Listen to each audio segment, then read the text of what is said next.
Hi everyone, my name is Suzanne and I'm a Chinese metaphysics master in Hong Kong. So this is part two of my mini series on Feng Shui misconceptions. I hope you enjoyed the first part. And today we're going to look into some more of those Feng Shui misconceptions that I hear about all the time and being asked about all the times, either on Facebook or from clients or even just by email from people who watch my videos. So let's have a look at what other misconceptions we can hopefully get rid of once and for all. So one other thing that has to do with doors is the thought that double leaf doors are more auspicious than single leaf doors. And the thought behind that is that if you have a double leaf door, then it's a bigger door, therefore better or more qi, more energy can enter your house. Now, that is well and true, but by that logic, also a larger amount of negative energy can enter your house. So therefore, it really doesn't matter whether your door has just one single leaf or is double leaf.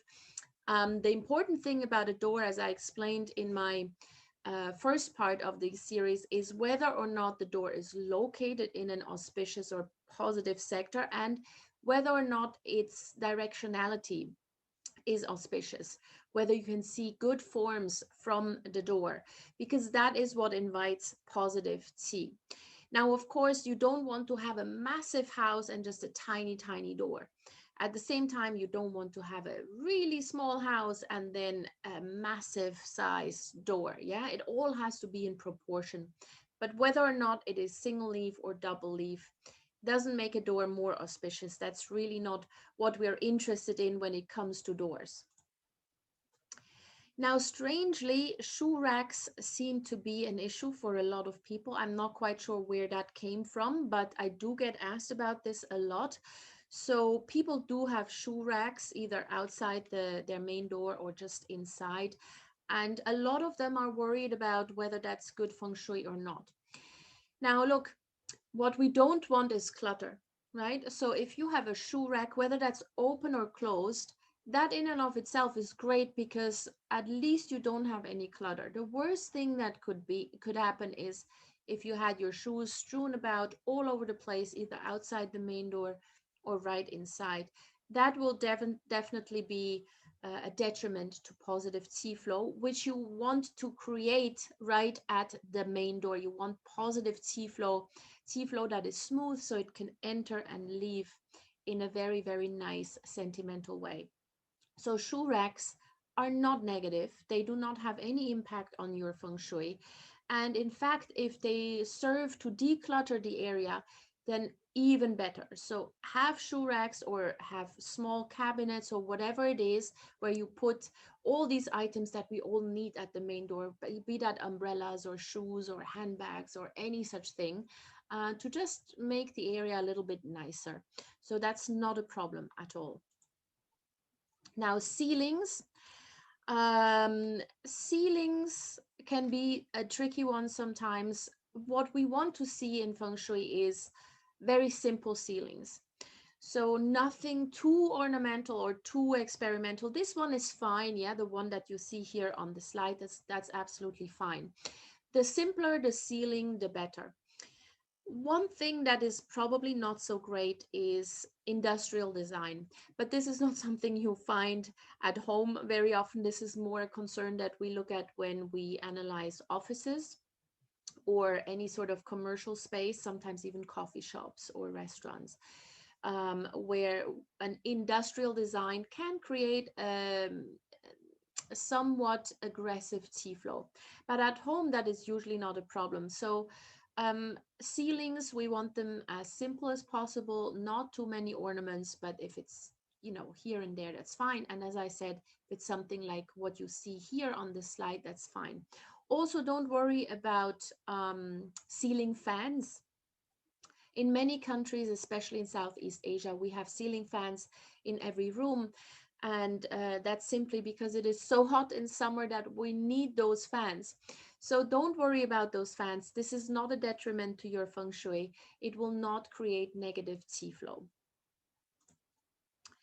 Now, here what you see a courtyard, and some people believe that having a courtyard constitutes a hole in the property, and that therefore that is bad feng shui.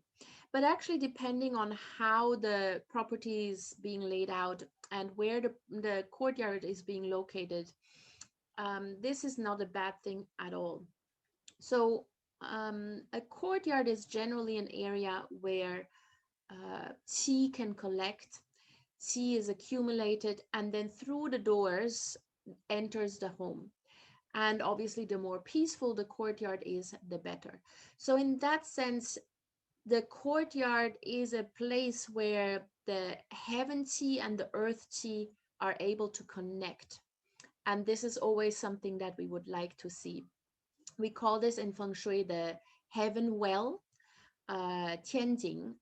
So such a tianjing or heaven well inside our properties can actually enhance the feng shui aspect of our property rather than destroying it. So it's not a hole in the property, it's a heaven well where heaven energies and earth energies combine and then spread into the rest of the property. Now this one, the previous owner syndrome is what I call it. A lot of people are afraid that a person may have died in the house that they are moving into. Realistically speaking, you will have a hard time finding any property where nobody ever has died in, unless it's a brand new property that has just been built. But if it's an older house, maybe even 100 years old, then it's quite unlikely that nobody has ever died in this property. And so it has more to do with superstition than feng shui. And in feng shui, it's really important that we separate the feng shui aspects from the spiritual aspects.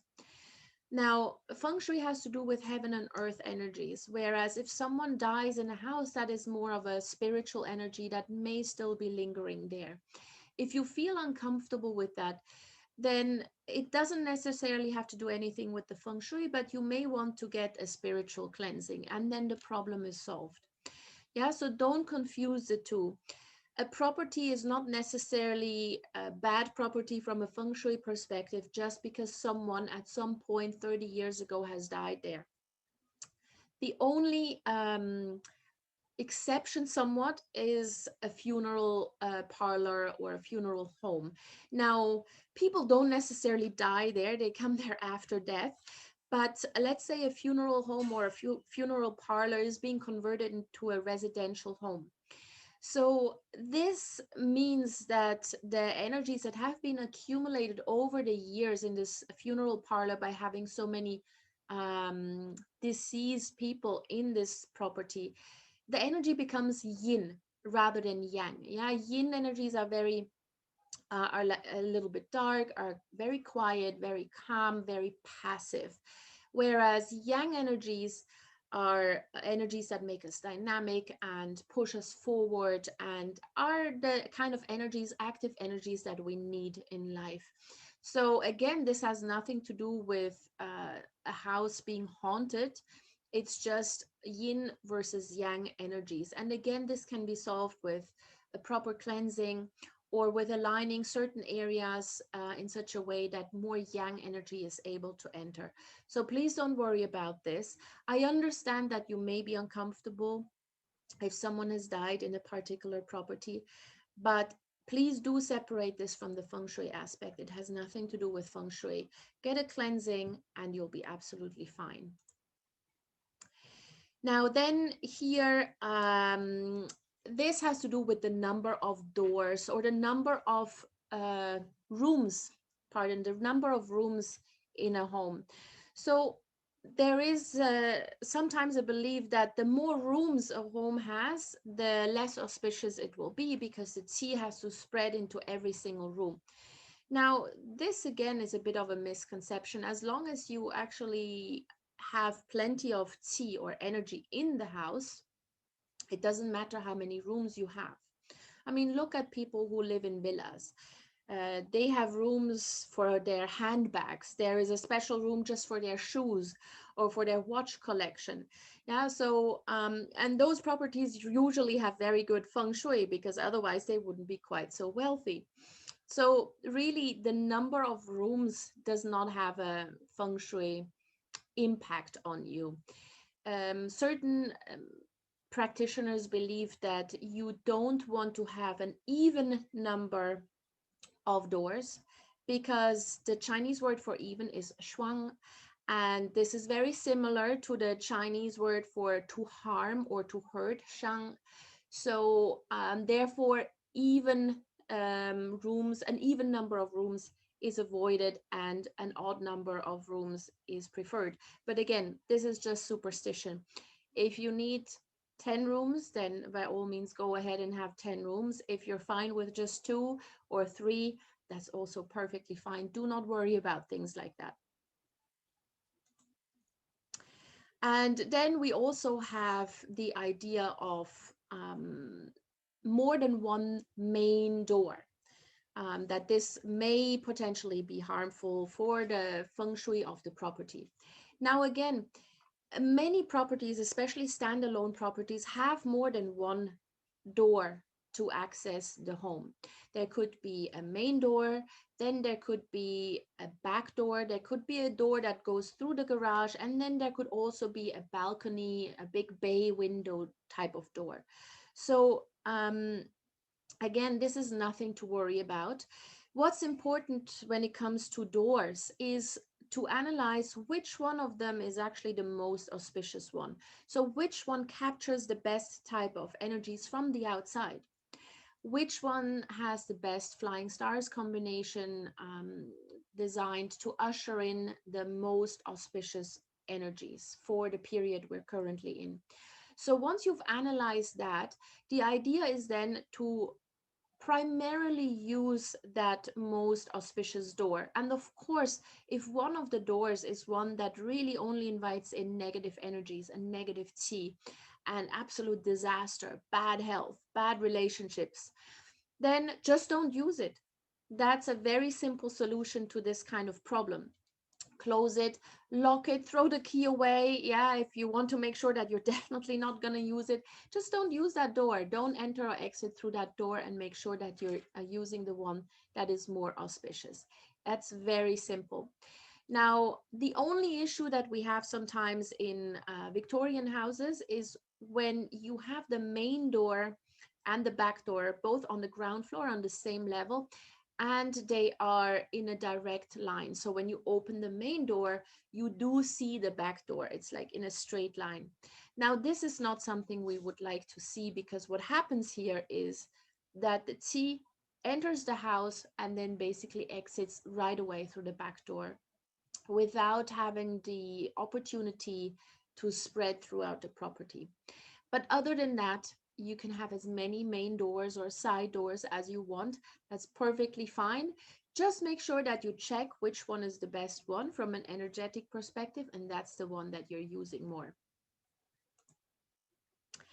Now, the location of the dining room or living room is also sometimes a question mark. And, you know, to be honest, the living room and the dining room are not really that important in feng shui unless you use it as your study and your home office. But let's say it's just the living room and the dining room, then the location really doesn't matter that much.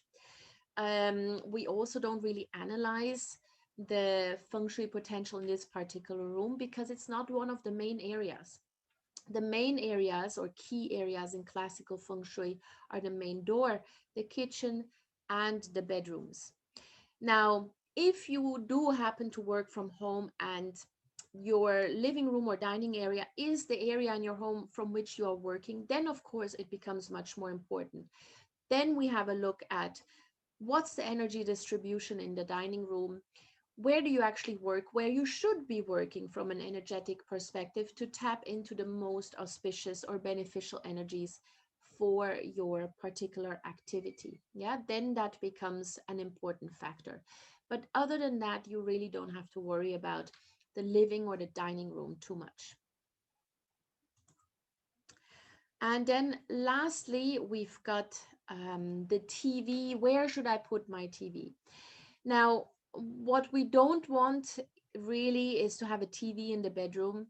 And that's mainly because the bedroom is should remain fairly calm and still and yin, because sleeping is a yin activity. If you have a TV there that is constantly running, then the room becomes too yang and it's going to be too active and you may have trouble sleeping. But other than that, you can really put the TV anywhere you want. We often use the TV in areas that need to be a little bit more active. So let's say you have an area in the house that has inherently positive energies, but people don't really spend much time there. So the easiest way to draw people to that area is by placing a TV in this particular sector, because then everybody wants to be there and watch TV. So problem solved. And this is very often um, done when placing a water feature may not be the best idea. Sometimes we are not allowed to place water due to certain feng shui formulas, but a TV will do the trick. So that's perfectly fine. Um, so in that sense, the TV is used to activate or stimulate or trigger certain energies. But this is then something that a feng shui master or feng shui consultant will have to advise you on. Other than that, please feel free to put your TV anywhere, not the bedroom. Yeah, in the bedroom, we want to just have a quiet atmosphere. And I know that a lot of people nowadays do have their TV in the bedroom, but it's not advisable from a feng shui perspective. So these are more or less the main misconceptions that I hear about all the time when it comes to feng shui and interior design and where to put what. Let me know if you have any further input or any further questions. You can always contact me over Facebook or just send me an email. All my contact details are in the notes below. Have a lovely day.